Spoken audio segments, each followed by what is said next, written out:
But the main part that the Shema does is it does a tikkun. And we talked about before the avon of Karet. Karet, like I told you before, it's like a rope that connects our soul to God, and every one of the mitzvot in the Torah corresponds to one of these fibers. If a person keeps the Torah, then his rope is 100% connected. The person starts cutting pieces of the rope, then he starts to get disconnected. The problem starts is that with some acts, the whole rope gets chopped off. 36 sins in the Torah. 2 are positive, circumcision, and the Pesach sacrifice, Korban Pesach. Now, circumcision is not taking your child and making necessarily the circumcision. That's just the external part of it. It's guarding the Brit. It's not touching the Brit. This is the most Brit Kodesh. This is the most important thing. This is a positive mitzvah. The positive mitzvot are much more powerful than the negative mitzvot. And then 34 of them are negative mitzvot. Now, half of them have nothing to do with us. It's just eating from the sacrifices and stuff like that. But the ones that are related to us is Pesach. A person eats a crumb like this of chametz on Pesach, one little crumb. And it's not only eating chametz, it's owning chametz. Same thing with Yom Kippur. A person works on Yom Kippur, eats on Yom Kippur, desecrates Yom Kippur, karet, nechreta nefesh. All the forbidden relations. The Torah is very particular with all these relations, every one of them. And Shabbat. These are the main things that have to do with it. Now, any person that didn't do one of these, right now, Shomer Negira is not karet if you just touch it like this.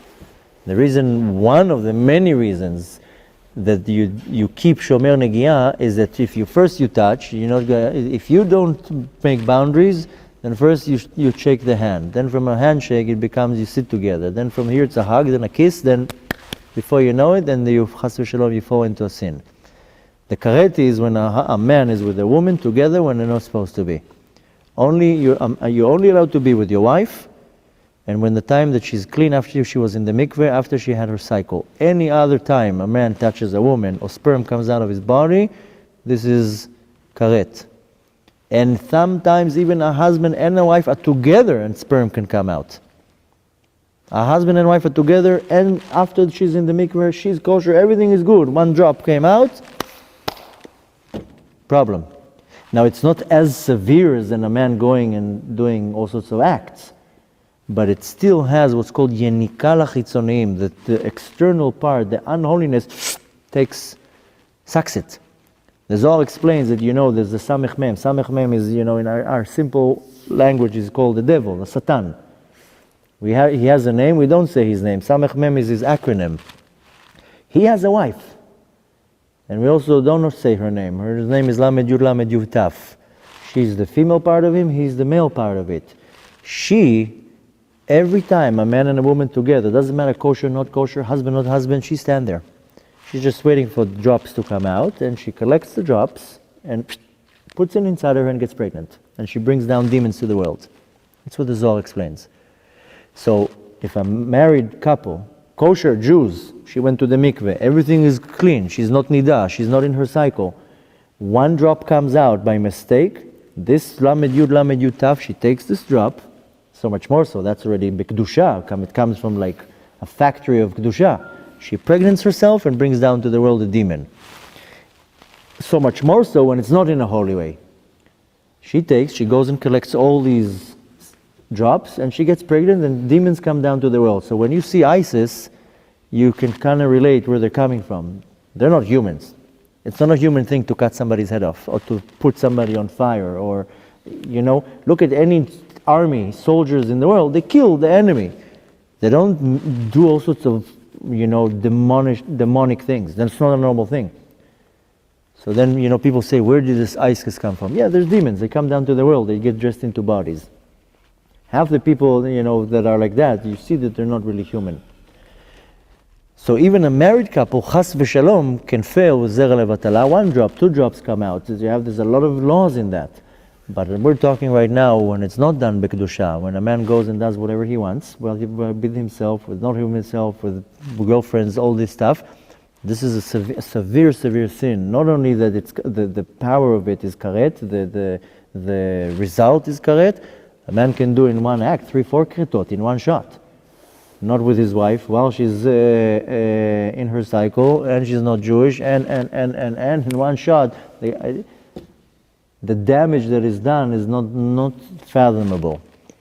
Now the thing is that when the person is alive in the body, he doesn't feel that. Person now can go desecrate Shabbat, does whatever he wants. He's not going to feel nothing. Nothing. One time, one guy came to our house on Shabbat, and I was, telling him, you can't light the lights, turn the lights on and off. And he's like, the famous argument, where's this say in the Torah, you can't turn the light off? And he was to try to annoy me or to make the point, he was turning the light on and off. On, off, on, off. See, nothing happens. In my mind, I'm like, you must be some type of a rare idiot. If this is what you do and you think nothing's happening, imagine now, I told him, let me tell you what happens right now when you're playing with the light like that. There's once, it's a story, it's a joke, but just to make the point. They took 2 soldiers and they put them in a bunker under the ground, 300 feet in the ground. And they told them, you see this red button? Don't press it. If you press this red button, that launches the nuclear bomb. Don't touch it till we give you the order. The whole dashboard has buttons. Okay? We don't touch the buttons. Now they're sitting in this bunker for months. They're bored out of their mind. So one soldier tells his friend, let's press it. Let's press it. So the other one says, are you out of your mind? They told us not to. He says, okay, come on, let's press it. So the second soldier is like, no, they told us there's orders. They told us not to press it, that there's going to be repercussions and consequences. We can't press it. So the other guy says, no, come on, man, you believe them? Nonsense. Kol shtuyot, it's nonsense. They're fooling us. It's not really real. Let's press it. And they're arguing. At the end, the first one wins. And they press the button. Shh, nothing happens. Tells them, you see? Nothing happened. Let's press another one. Press it. Shh. Nothing happens. They start pressing the buttons. Nothing. Shh. Quiet down there. But they're like 300 feet under the ground. They don't hear nothing. The missiles are 4th of July. The whole world is nuked. And they're under the ground. They don't hear nothing. That's what happens when a person does these severe sins in this world. Turns the light on and off. Nothing happens. He's 300 feet in the ground. He doesn't hear. He doesn't see what's going on. So a person lives his life, his whole life, doesn't feel that his soul is chopped off. Now there's a question, if the soul is chopped off, how does the body function? How does the person is still alive? The Arizal explains that a person can go 40, 50 years with karet, no problem. The impression that the soul left in the body, this is called reshimu, the impression. You put your hand sometimes in mud, it has the shape of your hand. The impression the soul does on the body lets the body go for another 40, 50 years. The person doesn't feel anything. The only advantage is, our soul has 10 levels, corresponding to the 10 sfirot. When a person does avon of karet, he cuts all 9. The first 9. The top sfira, he doesn't cut, it doesn't affect it. This is called sfirat haketel, the crown. Why? Because Avraham Avinu made a deal with Hashem. He told him, take all 9, leave 1. Leave 1 sfira. Why? So the Jew can do tshuva. Funny enough, you see that the same letters of ketel and karet are the same letters. When a person chas v'shalom does avon of karet, desecrates Shabbat, eats chametz on Pesach, all the forbidden relations, he cuts the connection, but he only cuts the first 9 sfirot. The highest sfira, that you can't touch it. But that allows you to do tshuva from this high sfira. That's why to do tshuva for avon karet is so hard, because you have to climb 9 sfirot, 9 levels, to reach that level in order to pull down life back into the neshama. Now a lot of people are mistaken, karet goes on the nefesh, doesn't go on the neshama. For sure doesn't go on the chaya and yechidah, it goes only on the nefesh. If you see in the Torah it says, v'nichreta ha-nefesh, not the neshama. You have to understand that the nefesh, ruach, neshama, chaya, yechidah, they get dressed inside each other like cups. You know how sometimes you pile up these plastic cups, one goes inside the other? They get dressed one inside the other. So the nefesh is a very the karet is a very external part because it goes only on the nefesh, but the inside doesn't get chopped off. So there's 10 levels of the nefesh? Or just That we're not going to even get into it, but yeah. Every level, the nefesh has 10 sfirot, the ruach has 10 sfirot, the nefesh shama has 10 sfirot. It's much more complicated because even in the level of the nefesh, there's a yechidah of the nefesh, the chaya of the nefesh, the neshama of the nefesh, the ruach of the nefesh. We're not going to get into that now because it's much more complicated. It's like an onion with so many layers. The most external one is the nefesh, and the nefesh is how we function in this world. Only with the nefesh. The neshama, and the ruach are still in the body. But the main part that we interact with is the nefesh. All our main avodah is in the nefesh. We know that in our body we have a nefesh elokit, that is the godly part of the nefesh, and we have the nefesh behemit, the animal part of the nefesh. Behemit it comes from the word behema, an animal. Now, not that it's an animal, but it has the character traits of an animal. An animal just wants to eat, sleep, procreate, fight, also all these animalistic character traits. So you have in your body two entities, a nefesh behemit, nefesh elokit. They're constantly fighting with each other. Your job in this world is to overpower the nefesh behemit, to subdue it, to overpower it. Now, most of your functioning in this world is through the nefesh. So when chas v'shalom a person does lavon of karet, the karet goes on the nefesh. It doesn't go on the neshama. It doesn't affect the neshama. It doesn't affect the ruach. It goes only on the nefesh. But since you are functioning on the level of nefesh, then that's where the damage is. The problem with karet, which a lot of people don't understand, our souls are like a tree, goes into branches, into branches, into branches, into branches. So if a person does avon karet, it affects all his branches underneath him. So if a father does something, it affects all his kids and the grandkids, the great-grandkids. So if a person now is 60 years old and he has kids, grandkids, and grandkids, 70 years old, and he does avon of karet, it's affecting all the tree, everybody. That's how severe it is. Now to start fixing it, that's not easy. Most of the people who become religious, that's mainly the tikkun they have to do. You don't do tikkun because you wore wool and linen. This is a very simple prohibition. It's called shatnez. Little things, the tikkun is chik-chak, you do tshuva, you stop doing it, comes Yom Kippur, washes it all off there, nigmar hasipur. Story's over. The problem is with all the severe sins. There's a Gemara in Masechet Yomah that it says that for all the positive mitzvot that you don't do, person does tshuva, that's it, cleans it. For the negative prohibitions that a person does tshuva, the tshuva puts the sin on hold, comes Yom Kippur washes off the sin. But for all the sins of mitabidei shamayim, what is called death by the heavenly court, or karet, the tshuva and Yom Kippur puts the sin on hold. Now the person has to go through what's called yisurim, hardship, suffering, and that starts cleaning off the mess. All these stains. But even that doesn't fix the avon of karet. It just removes the stain. But the impression of something missing, that doesn't do it. So a lot of people do tshuva. They go through yisurim. They go through the process. Yisurim is hardship. It's suffering. And this hardship can be anything. Any little thing.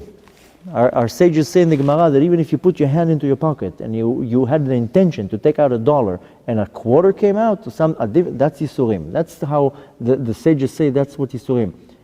Relating to our day of age, you drive around, I drove now around the block here, 30 minutes looking for parking. That's Yisurim. Yeah. You come home at night, 2 o'clock in the morning, you can't find parking. And then you see the parking over there, and you start driving fast and somebody zit goes in. That's Yisurim. Every little thing that annoys you is Yisurim. You want to go on the date, you have a zit this big here, kacha. You know? All these little things, I'm joking, but everything is Yisurim. Mosquitoes annoying you this at night, Yisurim. Everything is, they're washing you off. That's why our sages say, Kabbalat Yisurim ba'ava. Accept all these hardship with love, because Hashem is literally cleaning you. Now, of course, some people go through severe Yisurim, major things. People become religious, they lose their business, they lose things. Everything is Hashem's way of cleaning you off. Now you have to differentiate what's the Yisurim because I'm getting cleaned off, and what are the Yisurim, the suffering, because I'm doing all sorts of nonsense and I'm just getting a reaction. Because a lot of people go through different things, and then they look up to Shamayim and they complain to Hashem, why are you doing this? I'm such a good guy. I gave charity today. You know? The thing is, a lot of people say, oh, Hashem punishes me. Hashem doesn't punish you. Hashem doesn't do anything. He stands in the side and he's looking at you and he thinks you're a moron. That's what it is. That's what it is. Hashem doesn't punish you. Hashem is a good person. He's not a person, but Hashem is the ultimate good. So sometimes I will do an act. If I bang down the head at the wall, I'll get a headache. Is the wall punishing me? No. I did an act. Now there is a reaction. That's it. Take now a stone, throw it at the window, smash the window. The guy comes and tells you, I'm not upset at you, just fix the window. So you did an action, now there's a reaction. Go fix the window, you have to pay the damage. So I do a certain act, right away I get a reaction. It's very simple. And the reaction will come in all sorts of things that will annoy me. So I get a ticket, somebody bumps into my car, my phone falls in the toilet, all sorts of annoying things. And we have the chutzpah to look at Hashem and says, whoa, what are you doing? What am I doing? I'm not doing anything. You did something, now there's a reaction. That's it. That's how it works in this world. You do good, then the reaction will be good. Shlomo Molech says, Kamayim apanim el apanim. You know, you look in a mirror, whatever you're going to do, the mirror is going to reflect right back at you. You smile at the mirror, the guy in the mirror will smile at you. You frown at the mirror, the guy in the mirror will frown at you. This is this world. You do something positive, you get a positive reaction. You do something negative, you get a negative reaction. It's very simple. So Hashem doesn't punish, you have to get that whole terminology to polish it. There's a reaction, there's a consequence. So the thing is that when it's little things, you get a reaction, but with Karet it's not so simple. Why? Because imagine you're taking 2 pieces of a rope and then you cut it in half. Now you have 2 pieces. Now what you're going to do? Now you have to tie them together. The good news is that the Zohar says that if you take 2 pieces, you take a rope, you cut it in half, now you have 2 pieces, now you have a problem. But when you tie them, in order for it to be strong, you make another knot, you kvetch it real good, now you have like this little bunkale. Now the power is even stronger. Because the connection is not like that, the connection is like much, much stronger. This is the advantage when a person really does tshuva and he fixes all the damages, then he's in a much higher level than what he was before to start with, and his level is so high, it says in the Gemara, in Masechet Sotah, that when a person does real tshuva, what the Zohar calls it tshuva ila'ah, a high level tshuva, then zdonot nefchot leschuyot. His sins become merits. So you take all your debts and you turn it into diamonds. That's the level of a Baal Tshuva. That's why it says, "B'makom sheba'alei tshuva amdim tzadikim borim enam echolim la'amod." Where a place where a Baal Tshuva stands, a complete tzaddik cannot stand there. Of course, there's a joke that tzaddikim say, yeah. It's not exactly like that. In the place where a Baal Tshuva omed stands, tzaddikim lo echolim la'amod, and they continue to going. So, but the reality is, if you look in the Zohar, it says in Parashat Bereshit, in the Zohar, it says all the levels of Gan Eden, 7 levels in Gan Eden. And just that you'll have a concept. I have a video online that I give all the description of all the levels. But just that you have the concept, in the 4th level are all the Harugei Malchut, all the souls that died on Kiddush Hashem. You know what a level that is? Rabbi Akiva. You know, the sages were begging Hashem to die in Kiddush Hashem. Begging. They understood the level of dying on sanctifying the name of Hashem. That's how high what's called the Harug Malchut, a martyr. I think that's how you translate it. Of course, in that level is also, Tinokot Shel Bet Rabban, babies. But in the 5th level, above the Harugei Malchut, is the Baalei Tshuva. Can you imagine? Above Harug Malchut. But it's Baalei Tshuva, not the Chozrim B'Tshuva. There's 2 terms. There's Chozer B'Tshuva, there's Baal Tshuva. Chozer B'Tshuva, Chozer means to return. Chozer B'Tshuva means that he does tshuva, a week later does the sin. A week later does tshuva. Does the sin, does the tshuva. Does the sin constantly, he goes back to the tshuva, goes back to the sin. Chozer B'Tshuva, he's bouncing. Baal tshuva, Baal comes from the term be'alim, owner. When you own a house, you are the be'alim, you are the owner of the house. Baal tshuva, he's the owner of the tshuva, that's it. That's it. He accomplished it. He reached the level of tshuva, that's it. No more, he's never going back to it again. That's a Baal tshuva. And in the 6th level in Gan Eden are standing the Hasidim, not the Hasidim from Borough Park with the peot and the streimel. Hasidim are the ones who are Misha mitchased im kono. A person does everything, how do you say it? Miflin musharat adin. In English you say beyond the level of the law. That's how you say? That's Hasidim. Misha mitchased im kono. You don't have to do it, you do it. You know that according to the din you don't have to wear tzitzit. Only if your garment has 4 corners, then you chayav b'tzitzit. But we still go with tzitzit all day long. Why? Because every second that I wear tzitzit, the clock is ticking.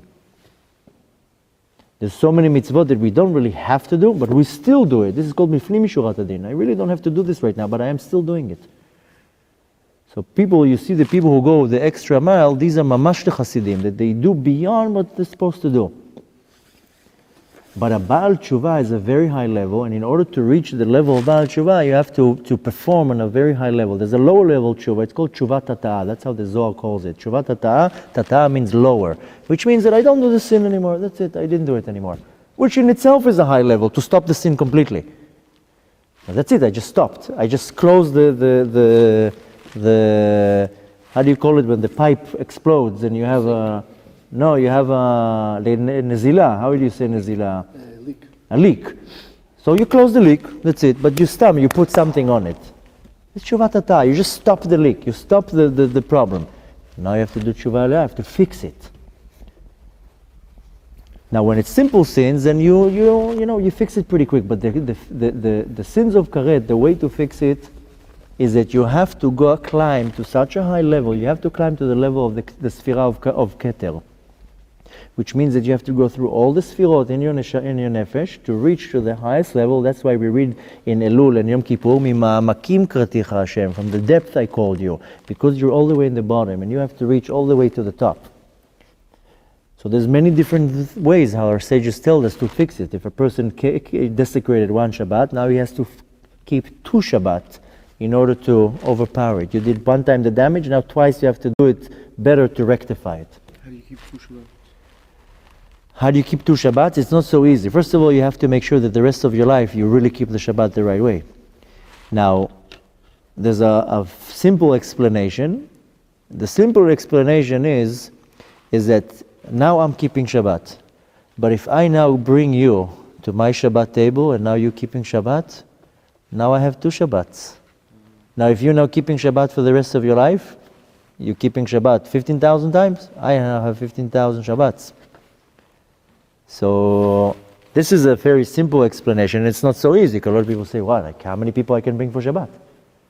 So when you make other people keep Shabbat, you help other people keep Shabbat. You explain people about, you're starting to fix it. Why they say Zikur Rabim is such a great mitzvah? Because you bringing all the debt back. So you fix the impression, the Karet. Yeah, slowly you fix it. Now another level of fixing it, when you talked about Shabbat, there's 2 levels in Shabbat. There's Shabbat Tata'ah, Shabbat Ila'ah. This is a concept from the Zohar. That's why it says that if the Jews will keep 2 Shabbatot, then right away Mashiach comes. So there's a contradiction in Chazal. It's not 2 Shabbatot. Rabbi Shimon Bar Yochai says, no, it's Shabbat Tata'ah and Shabbat Ila'ah. It's 1 Shabbat. But there's 2 levels in the Shabbat. But anything that a person did as Avon Karet, he has to fix it twice to make this knot again. The first knot, first of all, the person has to stop it. If you don't stop it, you're still in the choser b'tshuva. You go like this, backwards and forth, constantly. What does it mean to desecrate the Shabbat? Like publicly, or like by accident? You woke up, you accident is something else. I'm talking about that you have to open the book. You have to open Shulchan Aruch, Kitzur Shulchan Aruch, any book that you can easily understand the halachot. You can understand the halachot in Shulchan Aruch. There's so many books in our day with translations that they give you the basics. You have to keep Shabbat. There's 39 melachot in Shabbat, 39 jobs, so to say. Half of them have nothing to do with us, bichlal. But you have to go through all 39. There's one book that it gives you these melachot. I don't know how to translate melacha. Melacha is not a job. It's not an action. It's something that you do. Avodah. It tells you, creating something new. yeah, it tells you things that relate to our generation. Shulchan Aruch is not going to tell you about a microwave and things that, a cell phone. This book, he takes all the melachot and he explains it to you, things that have to do in our generation. Just read every day 10 halachot, learn the entire halachot for Shabbat, and you keep Shabbat exactly how you're supposed to keep it. Shabbat is the most powerful way to do the tikkun of Karet. It's just Shabbat. Okay, but how would you fix your brit twice? With Brit, first of all, Brit is not so simple to fix. The Brit doesn't matter if it's a man by himself or with a girlfriend or whatever. Brit is not easy at all. With Brit, the only way that is the most powerful, not the only way, because there's other way, to fix the Brit, the Arizal says Kriat Shma Al Hamita. That's why I told you I started beginning with Kriat Shma Al Hamita. Because all the rest of the Kretot, Pesach, okay, so 15 years I ate Chametz, that's it, I'm not eating any more Chametz, I'm keeping the Pesach, this time I'm going to do it perfect, easily fix this Karet. Same thing with Yom Kippur, that's it, I'm keeping Yom Kippur from now on, so I desecrated 15 Yom Kippurs, but Zrat Hashem will give me more years, I'll have 30 Yom Kippurs, that's it, I kind of balanced it. Shabbat, a little bit harder. The thing is that Shabbat itself, the fact that a person keeps Shabbat, that rectifies for the Chilul Shabbat. Just by you keeping Shabbat. Sleep for 24 hours, you balanced it out. And the more you add on Shabbat, the thing is Shabbat is so powerful, anything you do on Shabbat is 1,000 times more. If you learn now 1 hour during the day Torah, and then you learn on Shabbat 1 hour, the exact same thing is like 1,000 times more. Anything you do on Shabbat is 1,000 times more. So you're young, you don't have a family, you know what many people do? They don't talk on Shabbat. Tani Dibur. They don't speak. Fish. Like this. You say Birkat Hamazon, you read Torah, you pray. How are you? You want some food? That's it. You want the salt? You're like... Shabbat itself has the power to rectify the damage of Shabbat. The thing is that Chazal says, En kategor nesa senegor. The prosecutor cannot become the defense attorney. So if a person doesn't keep Yom Kippur, how can the Yom Kippur defend him? He desecrated Yom Kippur. If Shabbat is a defense attorney, if a person desecrates Shabbat, how will the Shabbat protect him? But the fact that the person keeps Shabbat 100%, it rectifies, it balances the karet of Shabbat. Brit comes already a problem. Now, the thing is with the Brit, Shabbat you can calculate. Take 13 to 25, 28, whatever. Calculate how many Shabbatot. I know how many Shabbatot I desecrated. I know how many Kippurim, Yom Kippurim I desecrated. I know how many Pesachs I desecrated. I can do it. When I became religious, I made myself a chart. I calculated how many times I didn't put tefillin on. It's very simple. You take the days, you take the year, minus Shabbat, minus all the Yom Tov, minus Chol HaMoed, I got to the exact amount how many times I didn't put tefillin on. Very simple. And why did I do that?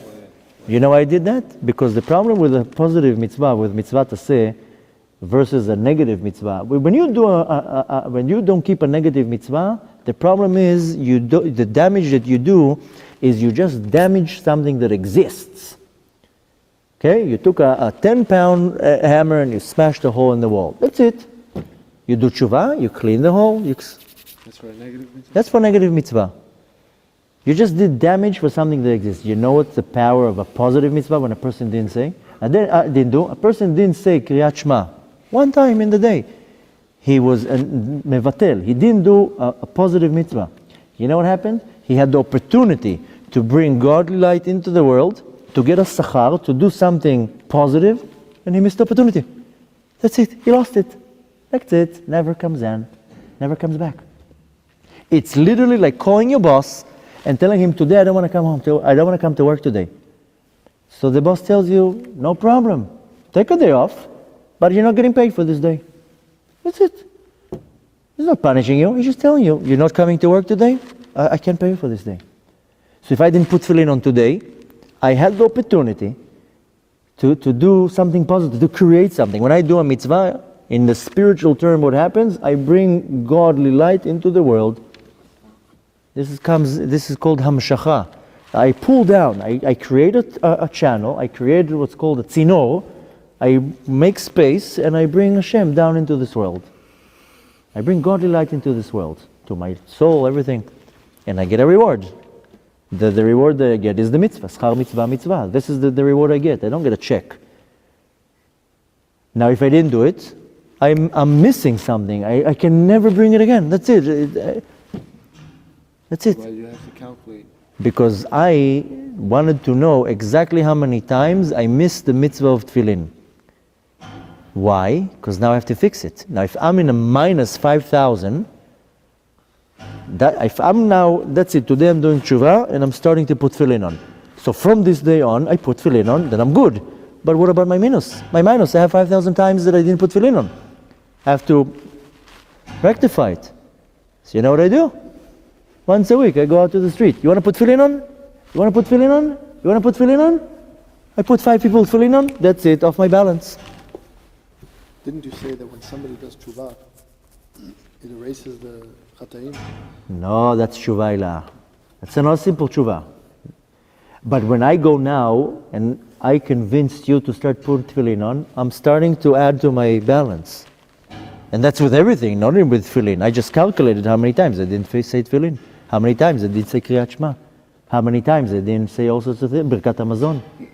So now I have 20 people, guests in my table. I make you say Birkat Hamazon, you say Birkat Hamazon, you. I'm starting to fill up my balance. And anybody can do it. Don't look at me and say, oh, you do it. No, everybody can do it. You can also go now to the street, put tefillin on people. Find one man and convince him and explain to him what it means to put tefillin on. And if he starts putting tefillin on because of you, that's it. You start slowly filling it in.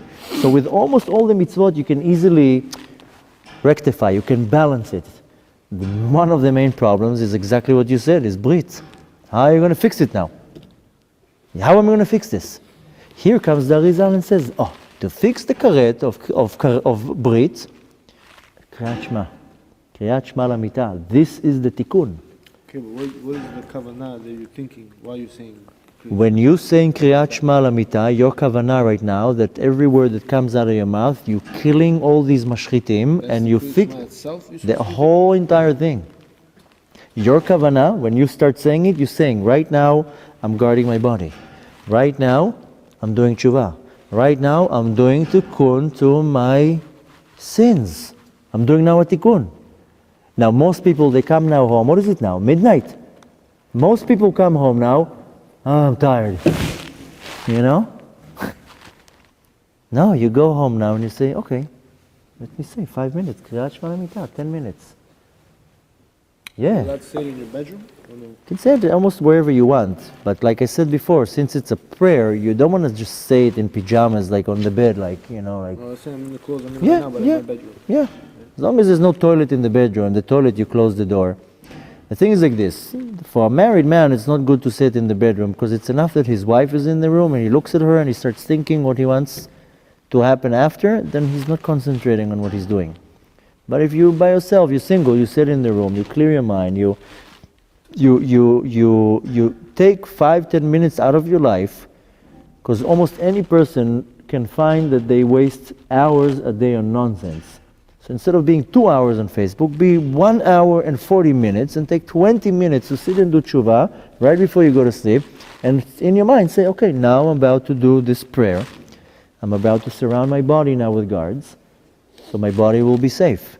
I'm going to do tshuva now. Maybe I owe somebody money. Maybe I said something wrong to somebody. Maybe I can apologize to something. Maybe I said a neder and I have to do it because I'm going to forget. You know what it means, a neder? A vow? You know the severity of it? Most people just throw words in the air. People don't understand the severity of a neder, of a vow. That's why we say, bli neder, I don't promise. You know what's the biggest problem? The ones who are standing in the shul on Shabbat.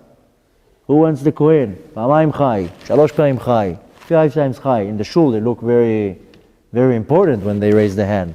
If you don't pay that, that's a severe problem. That's a neder. You raised your hand and you said pa'amayim chai. If you didn't pay for that, you're going to have a very serious problem. You know that there's so many examples with vows. People sometimes they put money in the pushka, but then they need the change. They take it out.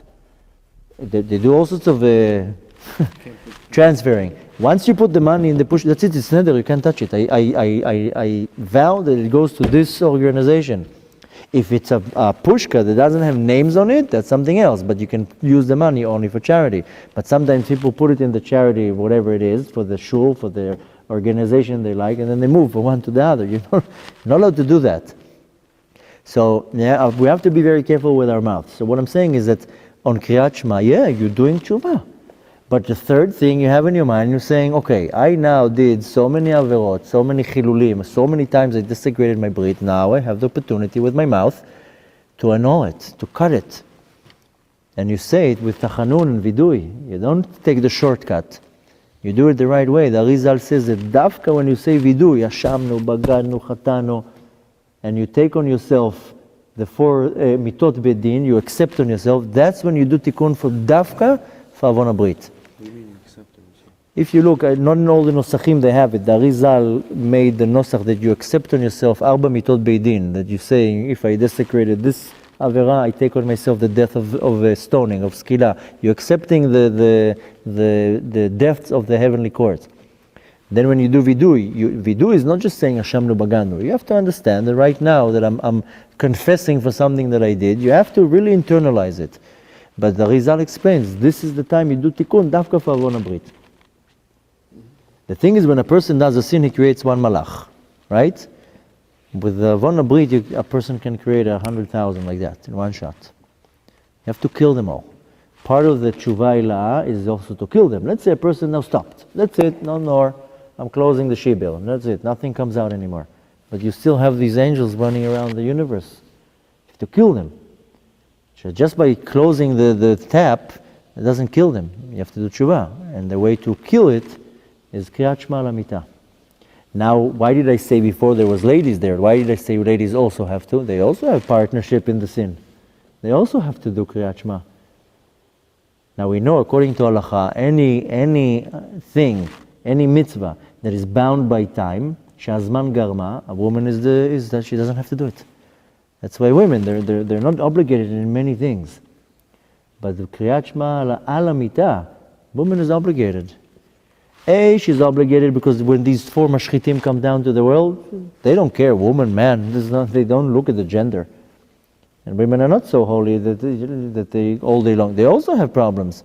So these mashchitim, they also have power over her. When a woman says Kriat Shma, she also protects her neshama. But in regards to tikkun habrit, then you say Kriat Shma Al Hamita. Of course, there's other ways to do tikkun habrit. One of the things is Rabbi Nachman from Breslov. He did the tikkun haklali. Because you have to understand, imagine now, you look at a wall, but a very old wall, and it has a lot of cracks in it. So if you put plaster on the surface, it looks nice and smooth, but the cracks are all the way in. Okay? When a person does these types of averot, the cracks, they go so deep, so he, Beruach HaKodesh, with these 10 capital of Tehillim, you're filling in all the cracks. You don't have to be Breslev to say Tikkun HaKlali. It's a very powerful combination. The thing is that with Dafka, with Avon Habrit, there's many pugamim. The pugam is in many levels. One of the damages that the Habrit does, it messes the brain. It damages the brain because the sperm comes from the brain. A lot of people think it comes from downstairs. The sperm comes from the brain. When the man gets aroused, he's cooking the semen in his brain, and it's actually sucking from all the parts of his body. It takes little pieces, sucks pieces from all parts of the body and brings it to the brain. Once the man is ready to shoot it out, it goes down on the spine, through the organ, and it shoots out. So the damage is in the spine and in the brain. The tikkun for that, you have to pray 3 times a day. Tfilat Shmona Esrei is the tikkun for the problem in the spine. There's 18 vertebrae. How do you call it? Vertebrae? Yeah. So and this is Keneged Shmona Esrei, the davening of Shmona Esrei. So this is tikkun for the damage you do in your spine. But for the brain, the damage, what's caused in the brain, is called mochin. That's why in our generation, the tikkun, starting from the Baal Shem Tov, is learning Chassidut. Chassidut fixes all the problems in the brain. That's how half of the people in our generation are. The tikkun, you have to do the tikkun for the body, you have to do tikkun for the nefesh, but you have to do also tikkun for the mochin, for the brain. That's you do with learning Chassidut. Doesn't matter right now what, even Pnimiut Torah, Zohar, but Chassidut is the medicine for our generation. You have to do the tikkun for the brain, but the main tikkun for the pgam, from the actual damage, that you do with Kriat Shma Al Hamita, and you do it when you say vidui, when you say tachanun on Shabbat and Yom Tov and Rosh Chodesh. You don't say tachanun because the power of the day, like I said in the beginning, is an auspicious time to do tshuva. The power of the day already fills in the gap, just by observing the day, the holiness of the day. But Kriat Shma Al Hamita, this is the time that every day you do one step, another step, another step. Because all the rest of the kretot, it's not easy, but it can much easier be fixed. The only one that is a problem is all the tikkun abrit. So the power of Kriat Shma Al Hamita, besides everything that I said before, this is the power. So I know it sounds very absurd, but a lot of men, a lot of my students or men, they tell me, it's very hard for me. I'm constantly failing in that department. I can't control it. So I know it sounds kind of ironic, but I tell them, even if you did fail, okay, fine, you do tshuva, but at least say Kriat Shma Al Hamita that night. I know it sounds like what, I just did the sin, now you want me to, you do tshuva right away.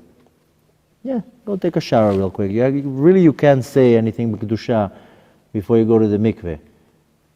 But I know one guy, every time that chas v'shalom he would fall in that department, he would drive to a mikveh in the middle of the night. There's some mikvehs around in New York. It's easy to find a mikveh in the middle of the night. He wants to go to the mikveh and say Kriat Shma. At least go to sleep with tshuva. You damaged here, at least fix it right away. So the thing is that in our generation, unfortunately, most of the men they fail in this department. There's a reason for that. The Yetzer Hara, he knows his time is up. Mashiach is coming any second. Mashiach can come, and when Mashiach comes, he's going to slaughter the Yetzer Hara. Mashiach shochet et Yetzer Hara. Shchita kshera is going to be like Beit Yosef. Ve'ruach hatuma avir min haaretz. That's it. No more Yetzer Hara. So the Yetzer Hara now is going very crazy. Each generation suffers from a different powerful Yetzer Hara. So 2,000 years ago, they had idol worship. If you're now looking at it, you're like, idol, what's the big deal? Looking at a statue, bowing to a statue? We don't relate to that. But imagine the te'ava, the desire that in our generation a man has to a woman or to something impure. That's the level of te'ava that they had for avodah zarah. It was like they couldn't control it for idol worship. But our generation, 2,000 years ago, Rabbi Shimon Bar Yochai said that the ikveh de Mashiach, the generation of the Geula, that's what they're going to battle, the immorality. So all the generations already knew that's going to be our battle. So the Yetzer Hara is now going crazy. That's why you see that everything in this world can easily be turned over only to target that department. And it's very unfortunate, but most men in our generation, religious, not religious, doesn't matter. They're all, everybody. Not everybody, but I would say the majority of men, they're failing there. If a person will be able to be strong in Shmirat HaBrit, all the rest will come like that. All of his problems will be solved. This is the source of all the problems. And many tzaddikim, it's not that it's now a surprise to us. Even, Rabbi Nachman says 250 years ago, this is going to be the problem with the generation. And he created the Tikkun HaBrit. The Lubavitcher Rebbe in the 50s, in the 60s, doctors came and say it's very healthy for a man to ejaculate the sperm. That's what doctors said. They came to the Lubavitcher Rebbe. He says, you lost it? That's what they said in college. That's what they said in college. They came to him in the 50s or 60s, I don't remember, and he told them, are you out of your mind? It does the complete opposite. It does the complete opposite. It does such damage to the body, just does damage to the body. The Lubavitcher Rebbe was very, very against it at the time. He went very strong against it. And then he's like, and he even then said, this is the act that Chas v'Shalom can lakev ta geula, stop the geula from coming. The thing is that it's a very powerful thing. That's why it's attacking everybody. Why? Because it knows that if, the Brit, if you're looking at, if you compare it to the Sfirot, the Brit is the Yesod. If you're looking at the structure of the Sfirot, and then, in the Patach Eliyahu, in the Zohar, in the Tikkunei Zohar, it says, how the Sfirot are the shape of a human being. There's arms, there's a body, there's legs. That's how we get our shape, because in the spiritual structure, there's a shape of a human being. So it manifests down, so we have hands and legs and a head. So in this structure of the Sfirot, the Yesod is where our organ is. Yesod is a foundation. That's the foundation for everything. Yesod Brit Kodesh. This is the covenant of holiness. So this is the most important thing for a man to guard it. If a man has to guard something, is this. A person guards that, all of his Avodat Hashem is already 10 times better. And the problem is, maybe we'll do another time, I'm leaving, but we should do a shiur about all the concepts. There's so many shiurim about that, but then nobody's touching the real important part of it. That first of all, it all starts from what you look at. All starts from Shmirat Einayim, guarding your eyes. If a man will constantly guard his eyes, 90% of the time he's not going to come to that act. The problem is that most people don't guard their eyes. Now, guarding of the eyes, first of all, guarding the eyes is also a mitzvah. You're not allowed to look at something. It's a severe sin. So when a person guards his eyes, he puts shades on his eyes, first of all, he doesn't see nothing. Our sages say what our eyes see, then our heart wants. Alev chomed, his heart starts wanting it. And then the mind, his partner, starts cooking. Okay, how are we going to get it now? Partnership. So if a man is smart, he guards his eyes. Besides, the Arizal says that if you want to know the damage, the pain the soul gets when you look at the wrong place, take a needle and poke your eye. Okay? That's what the soul feels when you look at the wrong place. Take a needle now, poke your eye. That's what the neshama feels when you're looking at something impure. That's in itself a problem, but when a person doesn't guard his holiness, his kedusha, slowly he goes to the side of unholiness.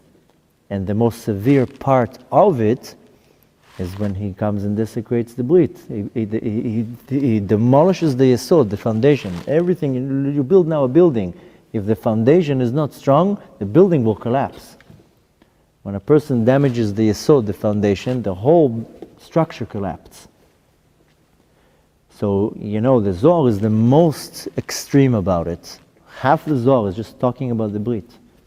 What it does, how it does, why it does, what to do, everything. Half the Zohar is just talking about the severity of the Brit. So we're not doing a shiur now about the severity of it. I'm assuming that most of you already heard it many times, how severe it is. But now we're trying to see how we can already fix it.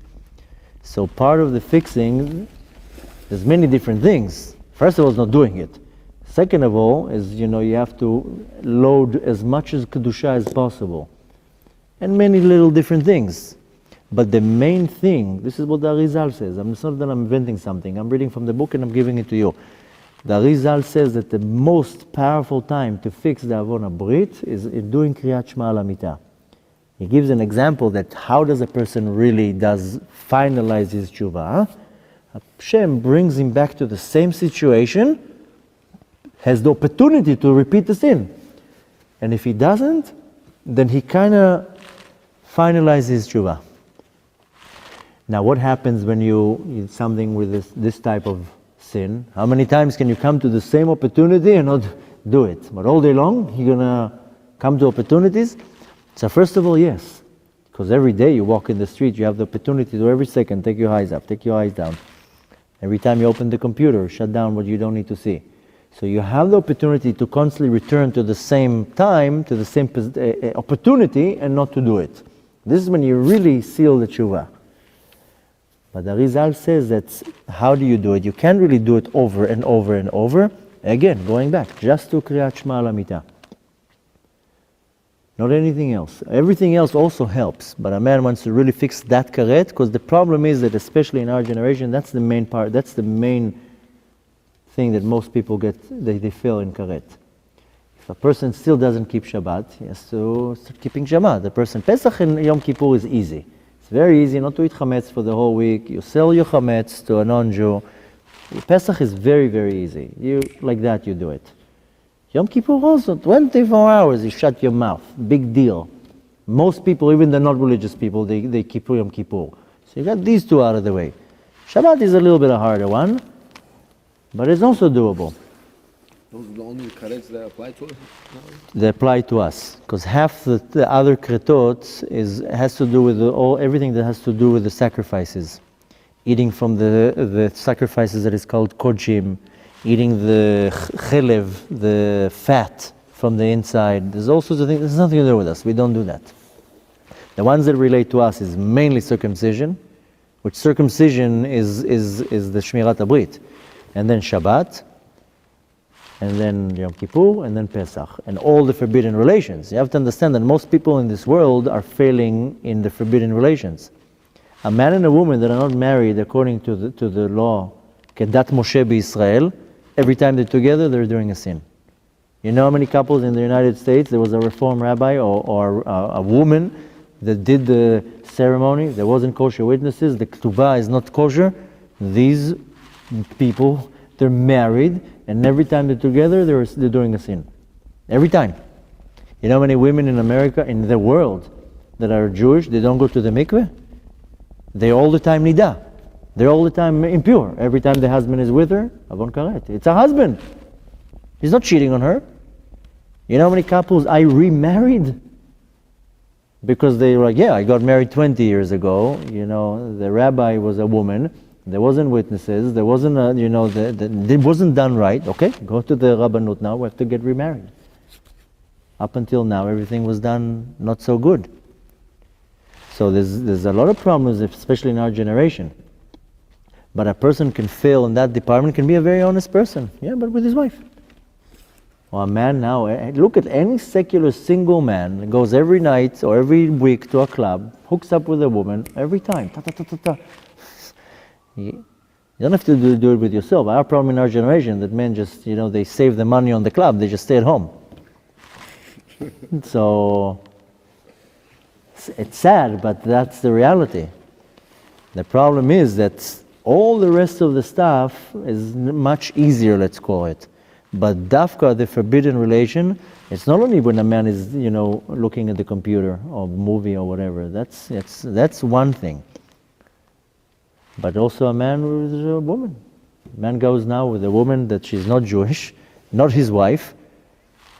Let's say she's also, let's say she is Jewish, then she's nidah. A person can do in one act, 3 kretot. So, and you have to understand, a lot of people say, if one time it got cut off, so that's it, it's cut off. No, it's not exactly like that. First of all, you have so many layers.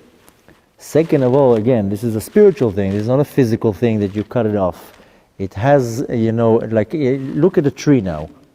Cut the tree off. You see the rings in the tree, right? You ever saw that? It can actually, the rings tell you how old the tree is. But the same thing, you have all these rings. Same thing with the nefesh. And the nefesh has so many layers, let's call it. So, going back to what we were talking, that Kriat Shma Al Hamita. First of all, Kriat Shma for Arvit, you have the power to at least control and be protected from these 4 mashchitim. Just by saying Kriat Shma. You're totally in control of all the unpure powers in the world. The same way that the darkness comes down to the world physically, it also comes spiritually. That's anything that happens in this world is because it happened in the spiritual level. But more than that, at night, at night, if you would see what's going on around your bed, you wouldn't want to wake up even. Especially when a person did a lot of sins that day. So the thing is that Kriat Shma Al Hamita, you have the time to actually rectify it, to fix it, and you don't do it you don't zoom through it. And a lot of people say, I only will say Kriat Shma. Just Shema Yisrael Hashem Elokeinu Hashem Echad. No, you have to say the whole thing. Whatever the Siddur says, from beginning to end. It'll take you 10 minutes, it'll take you 10 minutes. But But you have to do it. You have to do also with Tachnun and Vidui. We have to say 3 times a day Tachnun and Vidui. Shacharit, Mincha, and Kriat Shma Al Hamita. Of course, on Yom Shabbat you don't say. You have to learn the halachot in it, and what to say and what not to say. Because on Yom Shabbat you don't say a lot of the parts in it. And on Yom Tavim and holidays and Rosh Chodesh, Motzei Shabbat, only if it's still Chatzot. If you're already saying Kriat Shma at 2 o'clock in the morning, then you already have to say Kvar Tachanun. If you're saying Kriat Shma Motzei Shabbat and it's 11 o'clock at night, fine. But once it hits Chatzot, you have to look at a calendar, because Chatzot is not midnight. It's usually like 1, quarter to 1 in the morning. Then if you set it at 2 in the morning, you go to sleep late, then you already have to say Tachanun. But to sum up the shiur, what we need to take from it is that the power of Kriat Shma Al Hamita is so powerful, and it's the same thing for women and men. It's not that women are different than men. Even in Avon Brit, women have a lot of responsibility to that. First of all, when a man and a woman are together, the woman is 50% here. She also has part of it. The problem with women in our days is when they go very, very not modest on the street, and 10 men looking at them, and these 10 men make a sin, so that each man has 1 sin, and the woman has 10 sins. So women are sometimes in bigger trouble. That's why our sages say even a woman has to say Kriat Shma Al Hamita. She has to also do tikkun. She also have a part in it. But what you need to take out from this shiur is, first of all, besides understanding the severity of the karet, is to understand the importance of the fixing of it, which is in Kriat Shma Al Hamita. If you have to miss something at night, in the day, at least don't miss Kriat Shma Al Hamita. If you went to sleep without saying it, then it's not so good. can you make it up in the morning? The thing is, in regards to the tikkun, say it in the morning. But in regards to the guarding during the night, then you missed it. But I asked my rabbi, he told me, even if you missed it at night, you say it in the morning. It's a tikkun. Tikkun is to fix. You say the Tachnun in the morning? Say the whole thing. The only thing you don't say is amapil. Amapil chavle shena l'nayim l'mala fapay. You don't say that because you're not going to sleep. But the entire thing is mamash a tikkun. It's a. You say I'm appealed, but then you're still awake. You're reading a book, let's say, before you go to sleep. But you already said. No. So that's why Kriat Shma you say it at the end of the day. That's why our sages say that you have to say it samuch lamita. Samuch is not close to the bed; is right before you go to bed. You can't just read Kriat Shma Lamita and then go watch a movie.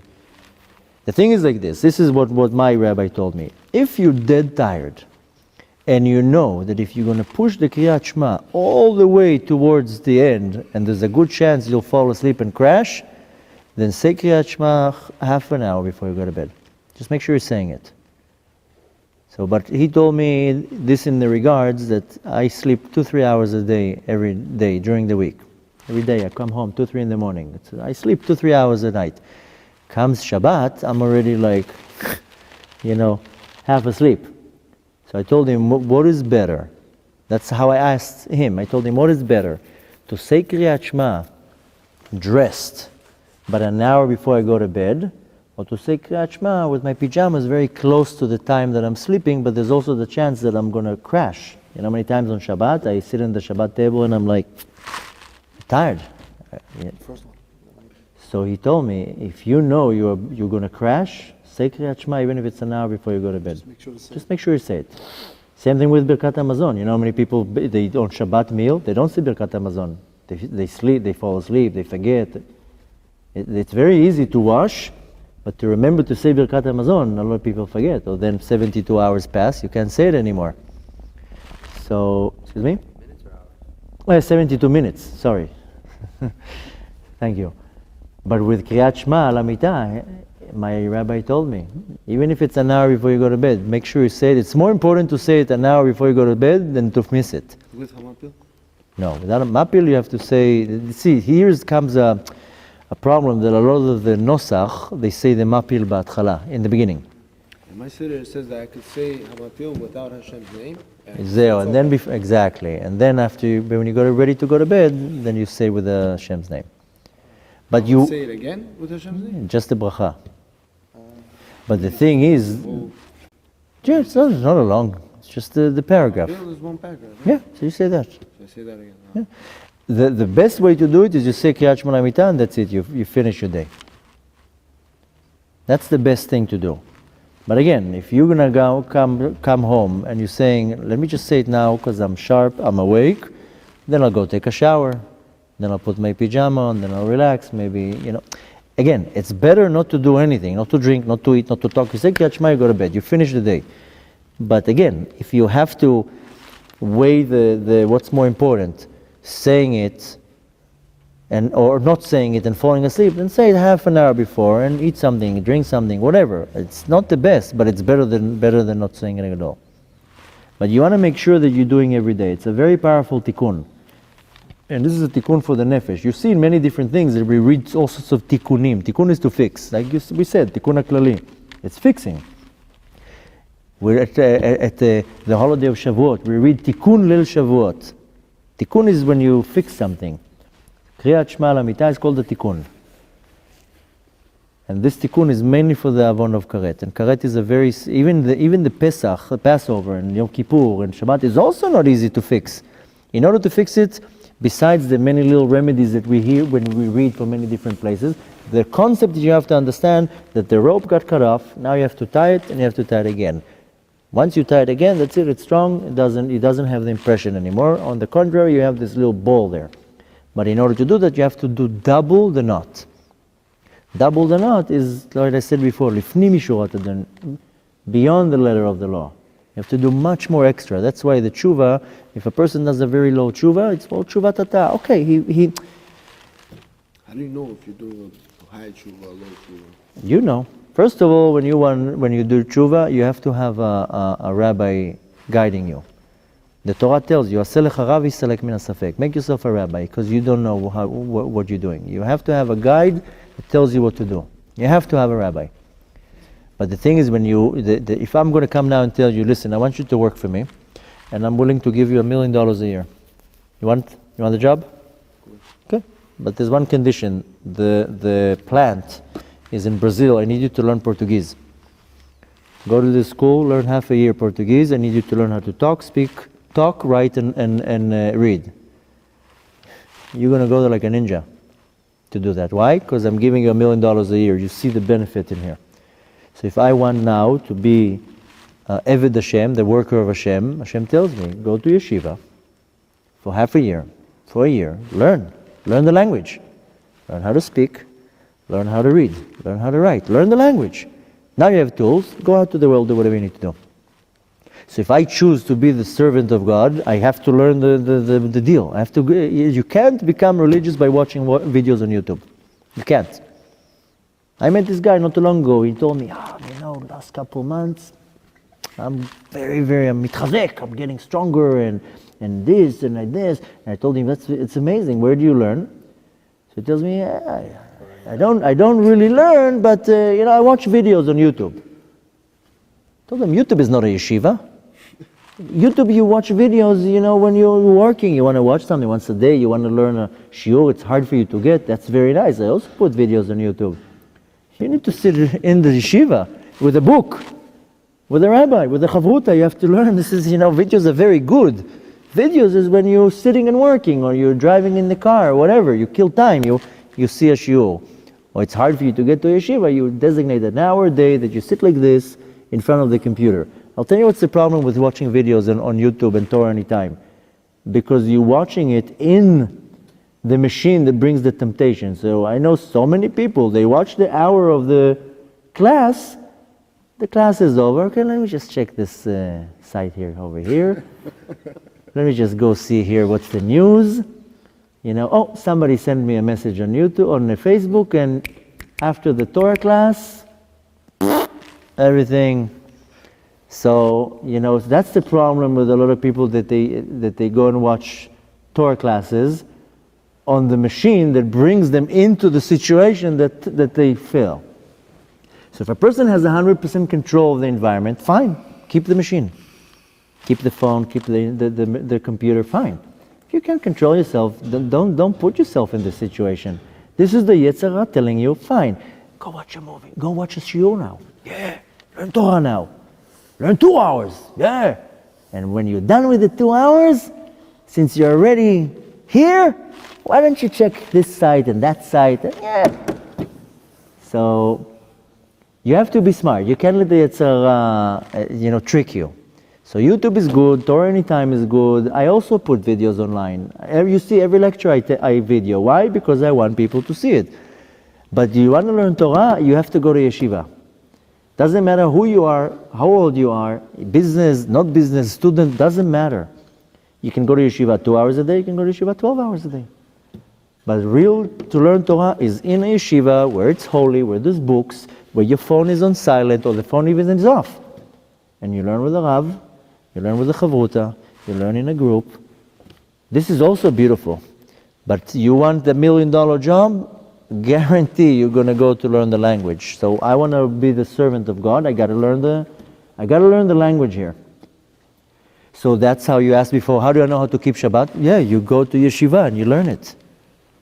How do I do this? You go to yeshiva, you learn it. You can't, a person, you can't do 50-50. Now I know it's very committing, but if you're looking at the end result, hey, I'm looking here at my eternity. This is my eternity. This is not a job. I want to be a God-fearing Jew. I need to know what to do here.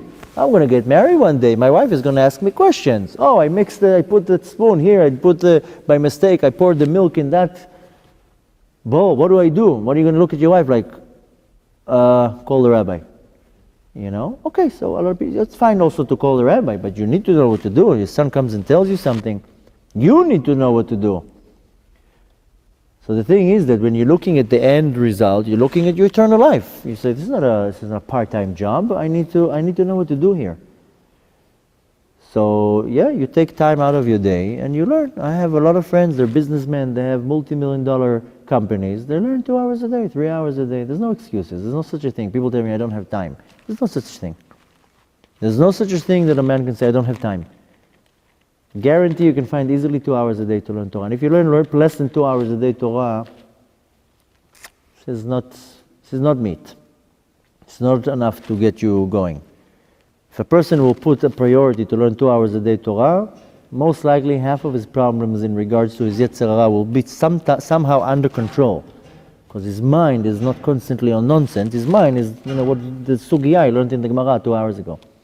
And how amazing the story he learned, whatever. So the thing is that one needs to take it serious. It's not a joke.